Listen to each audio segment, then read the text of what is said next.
అంటే పరిస్థితులు మారిన తర్వాత మనం కూడా మారకపోతే ఎలాగా? ఇప్పుడు ఆయన ఉపన్యాసాలు కూడా దాదాపు ఎన్నికల ఉపన్యాసాలే మాట్లాడుతున్నాడు ఆయన ఇప్పటికీ. అవును. అది ఎలా కుదురుతుంది? మీటలు నొక్కాలి, నేను మీట నొక్కాను, ఆయన మీట నొక్కట్లేదు, మీట అనే మాట వదిలిపెట్టాలి ఆయన అర్జెంటుగా. అది వదిలిపెట్టే పరిస్థితుల్లో ఆయన కనిపించడం లేదు. ఇదే ధోరణిలో కొనసాగితే వచ్చే ఎన్నికల్లో కూడా ఆయన రిజల్ట్ ఇంతకు మించి భిన్నంగా ఉండదు, కొంచెం పెరుగుతారు అంతే, కొంచెం నెంబర్ పెరుగుతుంది అంతే. అందుకని మారాలి. ఇప్పుడు ఈరోజు తెలంగాణ తెలుగుదేశంలో అయితే ఒక పండగ వాతావరణం కనిపించింది. చూసుంటారు మీరు హైదరాబాద్లో మొత్తం జూబ్లీ హిల్స్, సికింద్రాబాద్ ఎక్కడ చూసినా కూడా నిజం గెలిచింది అంటే చెప్పు బోర్డులో గెలిచినాయి. అవును. ముఖ్యమంత్రిగా 4వ ప్రమాణ స్వీకారం చేసి తెలంగాణకు వస్తున్న చంద్రబాబు నాయుడు గారికి ఘన స్వాగతం అని చెప్పి మొత్తం నింపేశారు అటు ఇటు పెద్ద పెద్ద హోర్డింగ్స్. అండ్ ఇన్ఫ్యాక్ట్ ఆయన ఈసారి ఫోకస్ పెట్టబోతున్నారు తెలంగాణలో తెలుగుదేశం మళ్ళీ తిరిగి పాత వైభవాన్ని తెచ్చుకునే కార్యక్రమానికి ఆయన శ్రీకారం చుట్టబోతున్నారు. బోల్డ్ అండ్ హార్డ్షిప్స్ ఫేస్ చేసింది. అనివార్యత వల్ల తెలంగాణలో కాంగ్రెస్కి మద్దతు ఇవ్వటం, ఇట్లాగా లేదా పోటీలో అభ్యర్థుల్ని నుంచోబెట్టకుండా ఉండటం, ఇవన్నీ చేసింది. Almost last 5 years they were not there. ఈసారి ఏమన్నా అంటే మరి ఇక్కడ ఉన్నది మళ్ళీ కాంగ్రెస్. ఆల్రెడీ బీఆర్ఎస్ నుంచి కాంగ్రెస్కి వలసలు మొదలైన నేను రాత్రి కూడా చూసాం 6 ఎమ్మెల్సీలు వెళ్ళిపోయారు. మరి అటు వెళ్తారా, కొంతమంది ఇటు కూడా వస్తారంటున్నారు. పవర్లో లేని పార్టీకి ఏమైనా వచ్చే అవకాశం ఉందా? లేదండి. అంటే ఒకటి, బీఆర్ఎస్ పార్టీ నిర్మాణ పరంగా చేసినటువంటి కొన్ని తప్పులు ఉన్నాయి. ఆ తప్పుల రీత్యా కొంత హర్ట్ అయినటువంటి లీడర్స్ అక్కడి నుంచి కదలాలని అనుకుంటున్నారు. ఈ కదలాలనుకుంటున్న వాళ్ళందరినీ అకామిడేట్ చేసుకునేటువంటి పరిస్థితుల్లో కాంగ్రెస్ పార్టీ ఉండదు. ఎందుకంటే అక్కడ ఉండేటువంటి సమస్యలు అక్కడ ఉంటాయి. దాంతోపాటు ఇది ఒక విమర్శగా మారుతుంది రేపు పొద్దున. రెండోది, టీడీపీ ఖాళీ కావడం కారణం కూడా బీఆర్ఎస్ఏ. ఇప్పుడు బీఆర్ఎస్, అప్పటి టీఆర్ఎస్. రాష్ట్ర విభజన జరిగిన తర్వాత టీడీపీలో నుంచి విపరీతంగా వలసలు వెళ్ళిపోయారు. ఒక విచిత్రమైన పరిస్థితి ఏంటంటే ఆంధ్రప్రదేశ్లో కాంగ్రెస్ పార్టీ నుంచి ఎలాగైతే ఖాళీ చేసి వైఎస్ఆర్సీపీకి వెళ్ళిపోయారు, అదే పద్ధతిలో టీడీపీ నుంచి గెలిచిన వాళ్ళు కూడా, నిజానికి 2014లో గెలిచిన వాళ్ళు కూడా వెళ్ళిపోయారు ఇమ్మీడియట్గా వెళ్ళి బీఆర్ఎస్లో చేరటం మనం కుకట్పల్లి నియోజకవర్గం దగ్గర నుంచి చూడవచ్చు. మాధవరం కృష్ణారావు లాంటి వాళ్ళు కూడా వెంటనే అటు జంప్ అయ్యారు. ఈ ధోరణి జరిగింది కాబట్టి ఇప్పుడు వాళ్ళందరూ తిరిగి ఇటు వచ్చేటువంటి అవకాశం ఉంది. రెండోది, బీఆర్ఎస్ కేసీఆర్ గారు చేసినటువంటి ఒక తప్పేంటంటే ఇక్కడ ఇంకొక ప్రాంతీయ పార్టీని నిలబడకుండా చేశాడు ఆయన. ఇంకొక ప్రాంతీయ పార్టీకి వేదిక లేకుండా చేయటం ఒక చాలా పెద్ద మిస్టేక్గా మారింది. చివరిలో తన్ని తాను జాతీయ పార్టీగా మార్చుకోవటం అంతకంటే మించిన ఇబ్బంది కలిగించింది ఆయన్ని. కాబట్టి తెలంగాణ ఇప్పుడు కోదండరాం లాంటి వాడికి కూడా మాట్లాడేటువంటి పరిస్థితి లేకుండా చేసిన సందర్భం మనం చూసాం.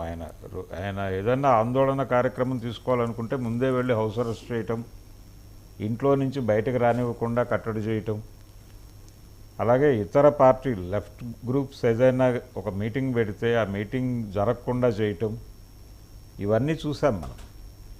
అంటే మీ సమస్యలన్నీ నేను పరిష్కరిస్తాను అని చెప్పాను కదా, మీరు ఇంకా ఎవరు రోడ్డు మీదకి రాకండి, మీరు ఎవరు పట్టించుకోకండి విషయాలని అన్న ధోరణిలో వ్యవహరించారు. ఇది చాలా నెగిటివ్ ఇంపాక్ట్ వచ్చింది ఆ పార్టీ మీద. రెండోది, ఎప్పుడైతే ఆయన ఇంకో ప్రాంతీయ పార్టీకి ఇక్కడ ఉనికి లేకుండా చేశారో జాతీయ పార్టీల గేమ్ మొదలైపోయింది ఇక్కడ. అది కాంగ్రెస్ కావచ్చు, బీజేపీ కావచ్చు. వాళ్ళకి ఒక వేదిక కల్పించటంలో ఈయన ప్రాంతీయ పార్టీలను ఇక్కడ ఉనికి లేకుండా చేయటం అనేది దోహదపడింది. ఈ క్రమంలోనే తెలుగుదేశం పార్టీ ఖాళీ అయిపోయింది. ఈ వ్యాక్యూమ్ ఇప్పుడు మళ్ళీ ఆ వ్యాక్యూమ్ వచ్చేసింది. ఈ వ్యాక్యూమ్లో మనం ఎమర్జ్ కావాలి అనేది చంద్రబాబు నాయుడు గారి ఆలోచన. కాబట్టి టీడీపీ ఏ మేరకు పుంజుకుంటుందో దాని మీదే ఇప్పుడు బీఆర్ఎస్ ఒకసారి మీరు కూడా ఆధారపడి ఉంటుంది. మీరు ఎడ్యుకేట్ చేయండి. తెలంగాణ టీడీపీలో బలమైన నాయకత్వం మీకు ఏమైనా విజిబుల్గా కనిపిస్తున్నారా? ఎవరూ లేరండి. ఇప్పుడు దాదాపు వేకెట్ చేసేసి వెళ్ళిపోయారు కదా. ఈవెన్ జ్ఞానేశ్వర్ ఒక మేరకు పూల్ చేసేటువంటి ప్రయత్నం చేశాడు. అది కూడా చంద్రబాబు నాయుడు గారు ఎప్పుడైతే అసెంబ్లీ ఎన్నికల్లో కంటెస్ట్ చేయొద్దు అని చెప్పారు, ఆ క్షణం టోటల్గా వాషౌట్ అయిపోయింది. ఇప్పుడు ఆయన ముఖ్యమంత్రిగా ప్రమాణ స్వీకారం చేసిన తర్వాత మొదటిసారిగా ఎన్టీఆర్ ట్రస్ట్ భవన్కి వస్తున్నాడు ఆయన. అది కూడా మార్క్ చేయాలి ఈరోజు. అవును, ఆయన మొదటిసారిగా ఇక్కడికి వస్తున్నాడు. భారీ స్వాగత ఏర్పాట్లు చేస్తున్నారు వాళ్ళు. వచ్చిన తర్వాత ఇది పార్టీ నాయకత్వంతో కలిసి, అంటే ఇన్ని జరిగిన తర్వాత కూడా 2 ఎన్నికల్లో పార్టీ కంటెస్ట్ చేయలేదు, టోటల్గా 5 ఏళ్ల పాటు మౌనంలో ఉంది. ఈ పరిస్థితుల్లో కూడా ఇంకా పార్టీని అంటిపెట్టుకుని ఉన్నవాళ్ళు ఉన్నారు. వీళ్ళని, అలాగే ఆశావహుల్ని, లోపలికి రావాలనుకుంటున్న వాళ్ళని, వీళ్ళందరినీ కలవబోతున్నాడు ఆయన. ముందైతే పార్టీని అంటిపెట్టుకున్న వాళ్ళతో ఒక సమావేశం జరగబోతోంది. ఆ సమావేశంలో తీసుకునేటువంటి నిర్ణయాలు, దీంతో పాటు పార్టీలోకి రావాలని ఊళ్ళూ కూర్చున్నటువంటి బ్యాచ్ ఒకటి ఉంది, వాళ్ళతో బీఆర్ఎస్ నుంచి వద్దామని చూస్తున్నారండి. బీఆర్ఎస్ నుంచి వాళ్ళందరూ కూడా ఇక్కడి నుంచి వెళ్ళిన వాళ్ళే. ఇక్కడి నుంచి వెళ్ళి అక్కడ వైఫల్యం పొంది తిరిగి ఇక్కడికి రావాలి అనేటువంటి ప్రయత్నం.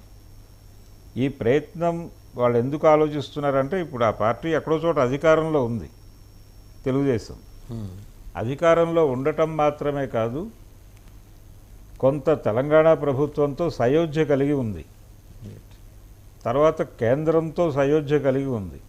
ఇదంతా పాజిటివ్ వైబ్ ఉంది దానికి. అంటే బోల్డన్ని సయోధ్యలు ఉన్నాయి ఎందుకని. అంతే. అంటే కాంగ్రెస్తోనూ బీజేపీతోనూ సమాన స్నేహం చేస్తున్నటువంటి ఒక విచిత్రమైన పరిస్థితి ఉంది అక్కడ.